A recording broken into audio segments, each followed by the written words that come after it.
So I have a college degree from K-State. I applied for all these different jobs that you need degrees for to get the job. I didn't get any of the jobs. So then I applied for jobs that you don't need a degree for, and they make more than the jobs that I was applying for that you need a degree. And I got those jobs. And I'm like, this like literally doesn't make any sense. And now I've quit that job and now I do my own thing. And I'm like, man, now I'm stuck with like all this debt, and I didn't even get anything out of it.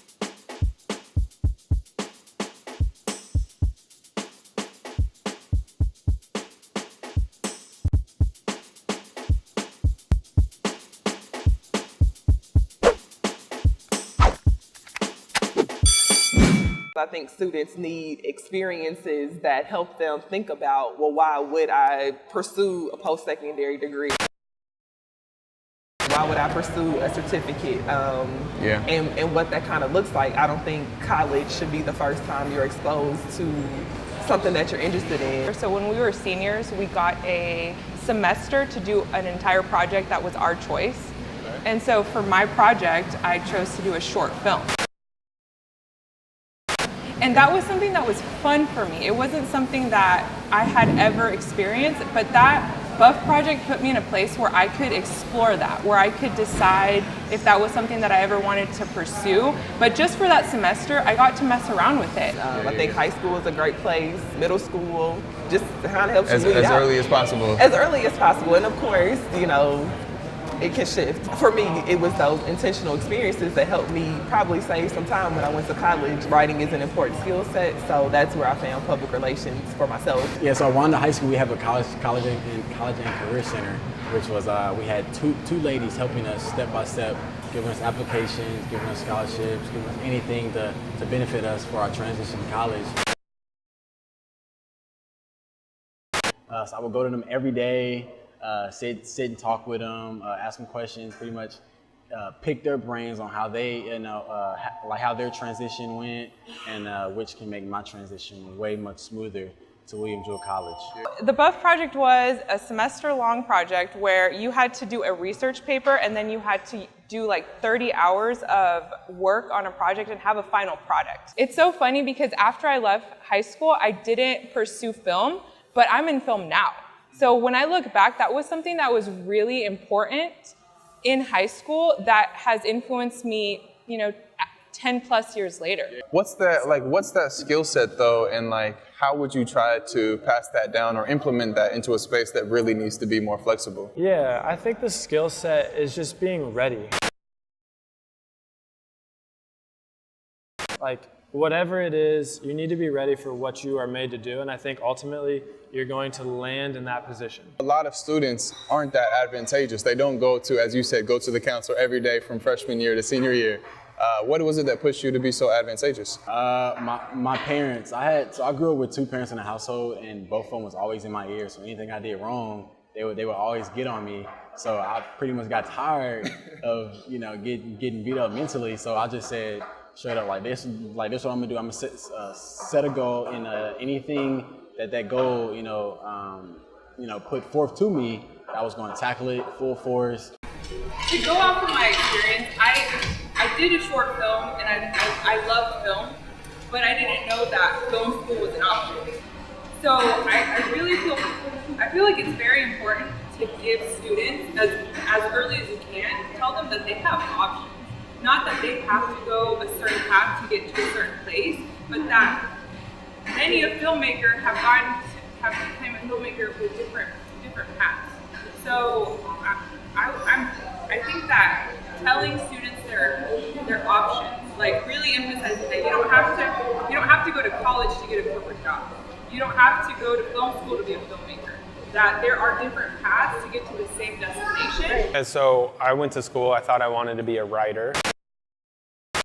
And I had this amazing professor, and it was a creative writing course. What was really great about the Buff project was that they paired you up with a mentor. So you had guidance. It was this amazing opportunity to get peer feedback and to continue to refine this product up until you could basically turn it in at any time once you thought it was the best product you could create. So there was no like hard deadline of when this is due. It's like, can you make it better?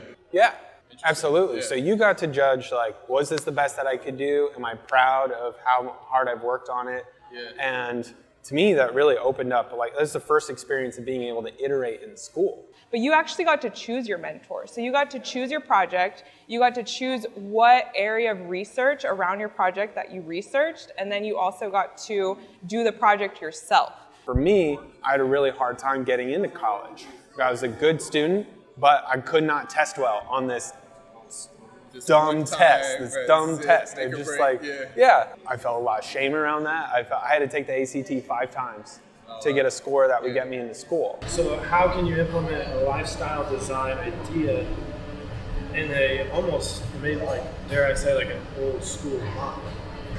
Because kids are bored, you know, they're like, everybody's like ADD, ADHD, and it's like, how can we teach that and make school fun? We work with a lot of educators in our daily life, and there's this big shift to project-based learning, experiential learning, kind of what you were talking about. Like, you know, you didn't necessarily want to be a filmmaker, but you had the opportunity to play and work on a project, and you had the opportunity, long-form learning. The shift is, it's happening. It's just happening very incrementally. I come from a small town in Southwest Kansas. I didn't know that there were women directors. I didn't know that there were directors of color. I didn't see that. So this was a chance for me to explore that without having to attach anything to it. Like, that's what I'm gonna be. I just got to mess around for a whole semester and make something happen. School now is an environment very, I guess, kind of stifled by curriculum requirements, teaching to the test. And so we're looking for, really it's opportunities for students to learn how to work in a team, how to ideate, how to, you know, choose an idea and then refine it. You know, that iteration piece that you talked about that is so important. What I didn't see coming, print out 4 copies, turn it into paper, and put it in a folder with your name on it. You got in a group of 4 where you read everybody's paper and everybody marked it up, and you put all those back in and said, all right, come back next week with a new draft of your paper. It wasn't graded the first time. No, it wasn't graded the first time.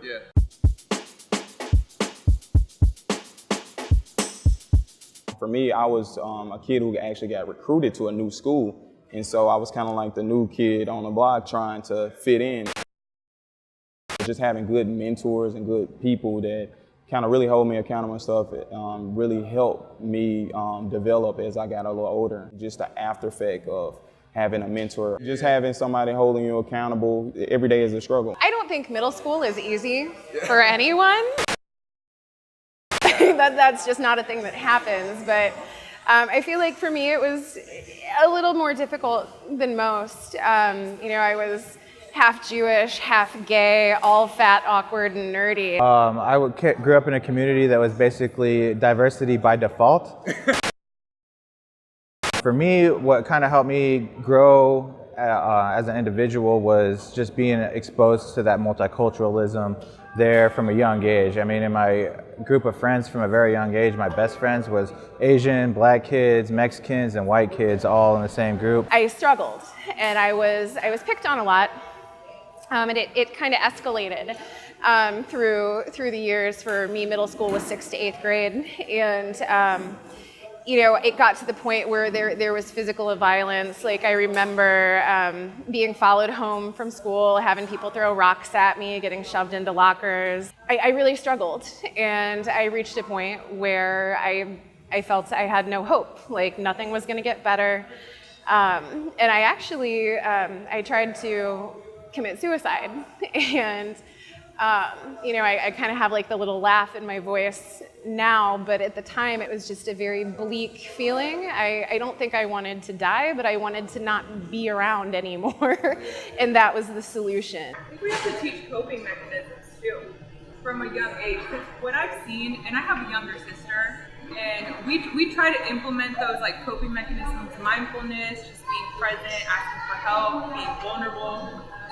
I think giving people an environment to learn those skills, those are life skills. Those aren't even like academic skills. That's just how to be a person, how to cope with, what if something happens at home? A lot of people are dealing with things at home and they're not dealing with academic things or things that people know about.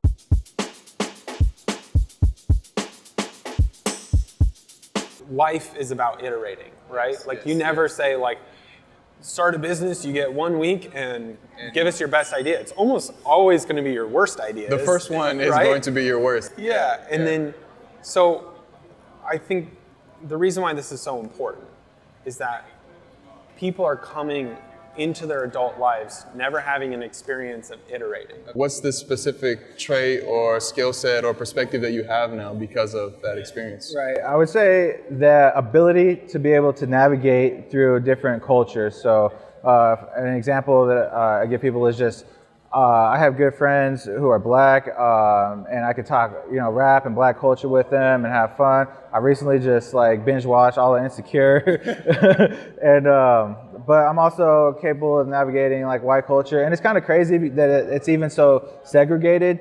But the value of having that multiculturalism allows me to move fluidly. Teaching empathy as a standalone thing, you think would trickle down and allow us to see people differently and treat one another kindly? How can you hurt someone if you understand where they're coming from? It becomes that much harder. To the point where I almost didn't, really didn't even believe that racism was still a thing.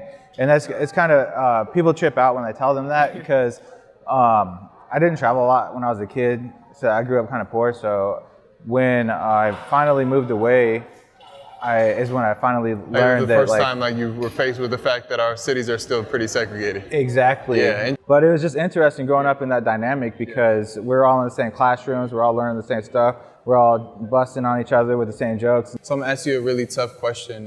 What could schools do if there were to be something? As we all know, that bullying really does happen so often in so many schools. What's one thing schools could do or communities could do to be more proactive in trying to help so many kids? So that's a really tough question because I'm sure that the solution isn't any one thing. It's a lot of different things. One of the things that I think is really important is teaching that empathy piece. Being able to understand where other people are coming from. For instance, in design thinking, one of the stages is trying to empathize with your end user, looking at things from the other side. So I think that encouraging students to do that would be hugely impactful.